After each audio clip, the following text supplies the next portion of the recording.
You ever have a day that starts out so boring you think the wildest thing that could happen is running out of coffee, and then by sunset you're watching a kid get threatened with a baseball bat while your wife turns into a force of nature? Yeah, that happened. I swear Tuesday is supposed to be the beige crayon of the week, just background, nothing flashy. But this one, it showed up in a red dress and set the whole neighborhood on fire. Let me back up a sec. The real beginning was Lily's laughter.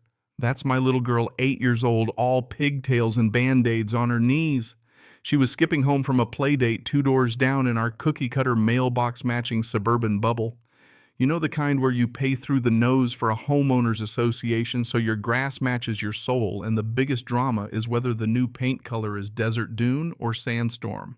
That laugh is my soundtrack. So when it suddenly cut off mid-chuckle like a wire had been yanked, I knew something was wrong. I was in the garage, wrestling the lawnmower thing sounded like a dying goose when the air went dead quiet. Not fading, just gone. My wife Sam heard it too. Now Sam's not the type to panic. She's ex-army moves like she's got a mission clock running in her head. By the time I made it down the driveway, she was already halfway to the action.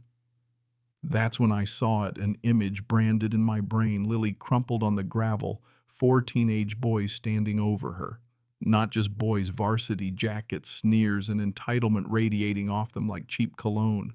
The ringleader, Tyler Lawson, the HOA president's precious boy, holding a metal bat low and loose like he was born with it. He slammed it into the gravel right next to Lily's head. Didn't touch her just close enough to prove he could. His buddies held their own bats, trying real hard to look tough, but mostly looking like bad extras in a teen drama. The world went tunnel vision, just Lily the bat, and that silent threat. My heart hammered in my ears, but Sam, she didn't even raise her voice. She just said, cold as ice, get away from her. Like it wasn't a suggestion, it was law. And just like that, the boys flinched. Tyler tried to puff up. We were just playing lady, but his bravado melted when Sam closed in all squared shoulders in combat discipline. Drop the bat, she said, and when he hesitated, she repeated it, voice low, cold enough to freeze the sun. He dropped it. The bat hit the gravel, a cloud of dust rising up like the exclamation point on his failure. That's when Karen Lawson arrived, Queen Bee HOA president, always perfect, always in control. She rolled up in a luxury SUV, sunglasses, and a smile that never touched her eyes.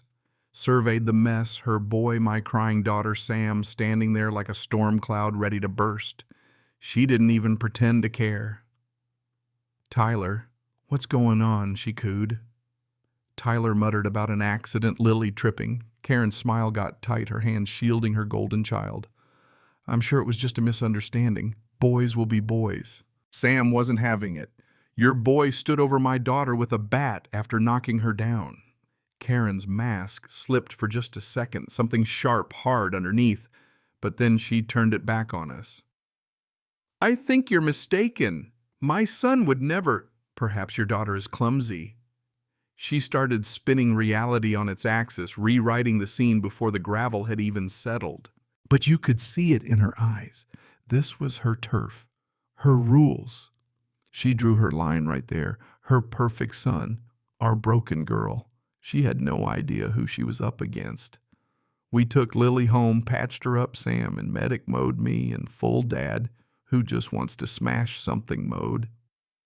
Lily, wrapped in her fuzzy blanket, told us the truth. Tyler and his crew blocked her way, taunted her, swung the bat just close enough to scare, then nudged her off balance so she hit the ground hard.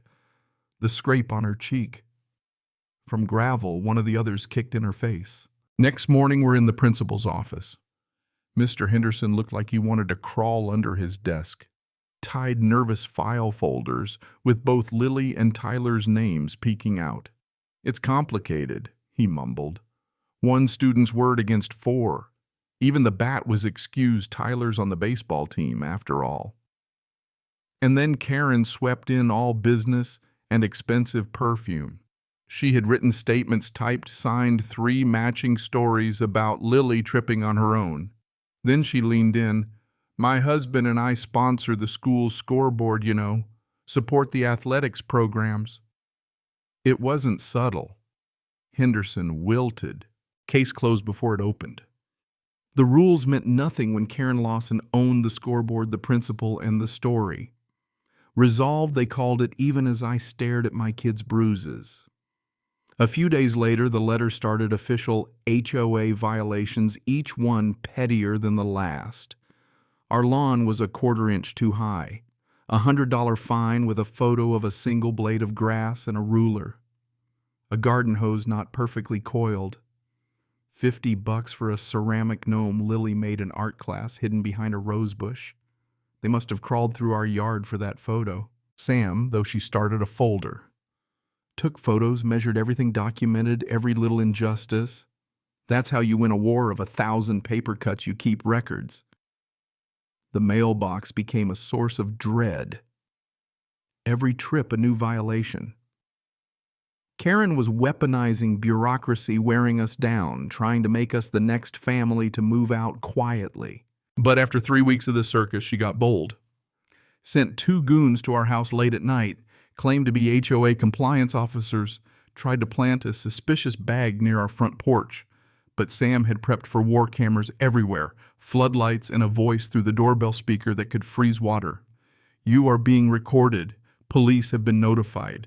You have 10 seconds to leave. They ran so fast, one left a shoe. And just like that, we had them faces plates, the whole show all recorded. That was the turning point. Sam doubled down, built a digital fence, hidden cameras, drones for high-angle shots, a data library worthy of the CIA. We mapped every move Karen's cronies, ignoring their own violations, the landscaping company, her brother-in-law billing thousands for 15 minutes work, staged photos for fake fines. It all built up to one airtight file evidence of harassment, fraud, conspiracy. But one family doesn't win alone. So we recruited first Bill, the ex-Marine next door who'd been fined for flying the wrong size American flag. Then Claire, a teacher with her own stories of Karen benching kids for their parents' opinions. Soon we had a network, a resistance, 3 more families with tales of bird feeder citations and bogus playset violations. People who'd just been too scared to speak. The weak link, though, Tyler.